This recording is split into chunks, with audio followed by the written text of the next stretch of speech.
اعوذ باللہ من الشیطان الرجیم بسم اللہ الرحمن الرحیم سامعین و ناظرین کرام، السلام علیکم ورحمۃ اللہ وبرکاتہ۔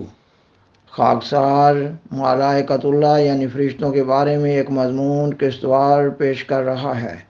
یہ مضمون حضرت خلیفۃ المسیح ثانی المصلح الموعود رضی اللہ تعالیٰ عنہ کی ایک تقریر کے حوالے سے پیش کیا جا رہا ہے۔ آپ نے یہ تقریر 28-29 دسمبر 1920 کو جلسہ سالانہ قادیان کے موقع پر بیان فرمائی۔ ملائکۃ اللہ یعنی فرشتوں کے بارے میں یہ مضمون اسلام کے بنیادی اصول اور ایمانیات میں داخل ہے۔ یہ اس مضمون کی دوسری قسط ہے۔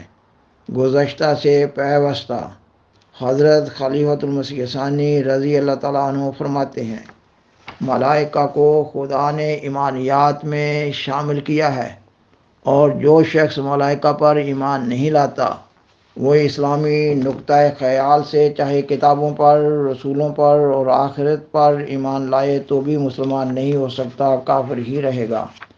اور جس طرح رسول کریم صلی اللہ علیہ وسلم کا انکار کرنے والا کافر ہوگا، اسی طرح جبرائیل علیہ السلام کا منکر بھی کافر ہوگا، اور جس طرح خدا تعالیٰ کی کتابوں کا انکار کرنے والا کافر ہوگا، اسی طرح ملائکہ کا انکار کرنے والا بھی کافر ہوگا، اور جس طرح حشر و نشر پر ایمان نہ لانے والا کافر ہوگا، اسی طرح فرشتوں کو نہ ماننے والا بھی کافر ہوگا۔ مگر افسوس کہ مسلمانوں نے ملائکہ کی طرف بہت کم توجہ کی ہے۔ ملائکہ کیا ہوتے ہیں؟ ان کا وجود کیوں منوایا گیا ہے؟ ان کے ماننے سے کیا فائدہ ہوتا ہے؟ اس کو نہیں جانتے۔ رسول کریم صلی اللہ علیہ وسلم اور قرآن مجید کو ماننے کا تو یہ فائدہ ہے کہ اچھی باتوں کی ہدایت ملتی ہے، اور ان پر عمل کر کے انسان اعلیٰ روحانی مدارج حاصل کر سکتا ہے۔ قیامت کے ماننے کا یہ فائدہ ہے کہ انسان ڈر کے مارے گناہ چھوڑتا اور نیک عمل کرتا ہے، کیونکہ وہ جانتا ہے کہ قیامت کے دن برے کاموں کی سزا ملے گی اور نیک اعمال کا اجر ملے گا۔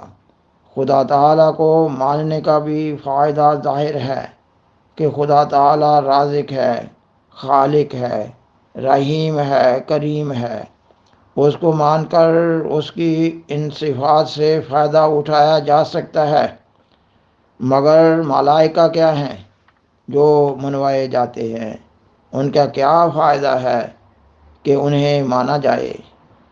عام طور پر لوگوں کو جو ملائکہ کے متعلق ایمان ہے، اس کی نسبت سوچیں کہ وہ اگر جاتا رہے تو ان میں کیا کمی آ جائے گی۔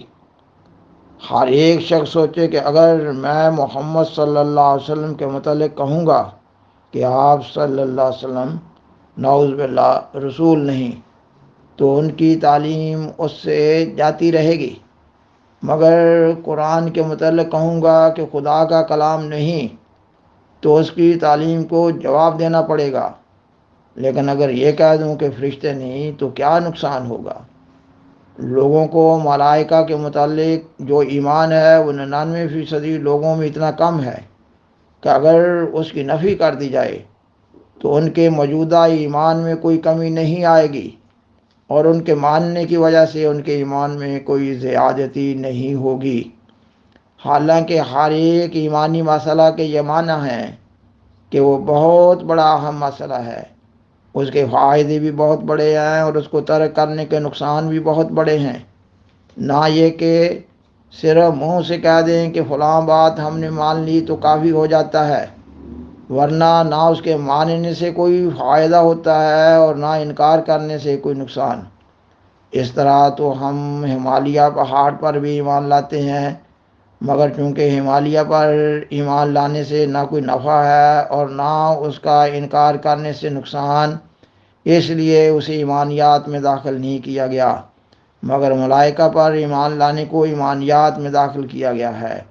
پس ضروری ہے کہ ان پر ایمان لانے سے بہت بڑا فائدہ ہو اور نہ ایمان لانے سے نقصان۔ غرض یہ ایک نہایت ضروری سوال ہے کہ فرشتوں کو کیوں مانیں؟ ان کا ہمارے ساتھ کیا تعلق ہے؟ ان سے ہمیں کیا فائدہ پہنچتا ہے؟ اگر ہمیں ان سے کوئی فائدہ نہیں تو ان پر ایمان لانے کی کیا ضرورت ہے؟ اگر کوئی کہے کہ رسول کریم صلی اللہ علیہ وسلم پر فرشتے تعلیم لائے اس لیے ان پر ایمان لانا چاہیے، تو کہا جا سکتا ہے کہ پھر ہمیں ان سے کیا تعلق؟ اگر ان کی معرفت وحی کا آنا ہمیں معلوم نہ ہو تو ہمارے ایمان اور ہمارے عمل میں کیا کمی آ جائے گی؟ اگر یہی فرض کر لیا جائے کہ اللہ تعالیٰ اپنا کلام بلا واسطہ رسول کریم صلی اللہ علیہ وسلم کے دل پر نازل فرماتا تھا تو اس سے کیا حرج واقع ہوگا؟ اس سے قرآن کریم میں تو کوئی کمی نہیں آ جائے گی، پھر ہم سے فرشتوں کا وجود کیوں منوایا جاتا ہے اور اتنے زور سے کیوں منوایا جاتا ہے کہ اگر نہ مانے تو مسلمان ہی نہیں رہتے، کافر ہو جاتے ہیں۔ اس قسم کے خیالات کی وجہ سے یہ مضمون مشکل بھی ہے اور شاید بہتوں کے لیے پھیکا بھی ہو اور ان کی توجہ اس طرف قائم نہ رہے، کیونکہ فرشتے ایسی چیز ہیں جو نظر نہیں آتے اور ان سے بظاہر کوئی تعلق بھی نہیں معلوم ہوتا۔ مسئلہ تقدیر بھی مشکل تھا، لیکن جب اس کے متعلق کہا جاتا تھا کہ خدا نے تقدیر کے ذریعہ کسی کے لیے عذاب نہیں مقرر کر چھوڑا اور ایسا نہیں ہے کہ انسان عذاب سے بچ نہ سکے، تو ان خیالات کے باعث جو تقدیر کے متعلق عام طور پر پھیلے ہوئے ہیں، جو بوجھ نظر آتا تھا وہ اتر جاتا تھا اور اس وجہ سے اس مسئلہ کی طرف توجہ قائم رہتی تھی اور لوگ غور سے سنتے تھے۔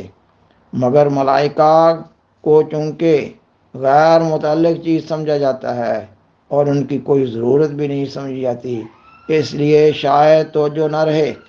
پھر ملائکہ کے متعلق عام مصنفین نے بھی کچھ نہیں لکھا، انہوں نے ان کی کیفیت کو سمجھا ہی نہیں، حالانکہ ان سے انسان کو ایسے ایسے فوائد پہنچ سکتے ہیں کہ اگر معلوم ہو جائیں تو لوگ بےتاب ہو کر ایسی کتابوں کو پڑھیں جن میں ان کا ذکر ہوتا ہے۔